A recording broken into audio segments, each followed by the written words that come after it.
Jacob had stolen his brother's blessing, deceived his own father, and now Esau's fury burned so hot that Rebekah, their mother, told Jacob to flee.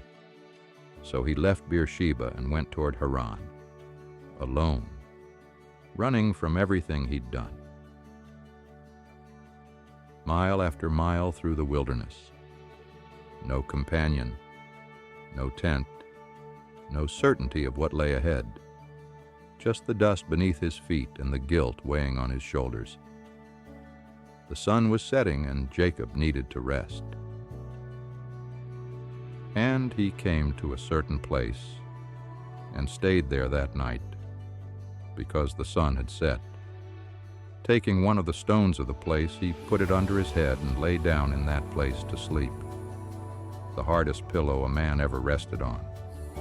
But God was about to give him the greatest dream anyone ever dreamed. And he dreamed that there was a ladder set up on the earth, and the top of it reached to heaven. Not a vision of guilt or punishment, but a bridge. A connection between the dust where Jacob lay and the throne of the Almighty himself. And behold, the angels of God were ascending and descending on it. Heaven's own messengers, moving between God and earth, between the eternal and the dust. Right there, in that lonely, forsaken place, the veil between worlds grew thin.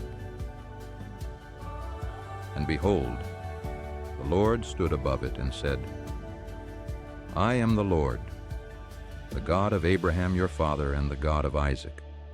The land on which you lie I will give to you and to your descendants. And behold, I am with you and will keep you wherever you go, and will bring you back to this land. For I will not leave you until I have done that of which I have spoken to you. Then Jacob awoke from his sleep and said, Surely the Lord is in this place, and I did not know it. And he was afraid and said, How awesome is this place! This is none other than the house of God, and this is the gate of heaven.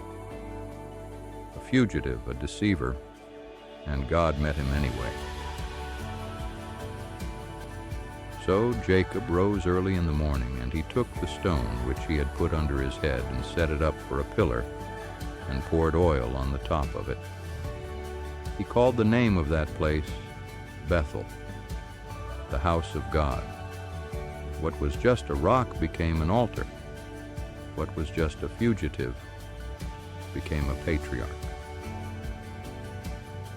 Then Jacob made a vow, saying, If God will be with me and will keep me in this way that I go, and will give me bread to eat and clothing to wear, so that I come again to my father's house in peace, then the Lord shall be my God.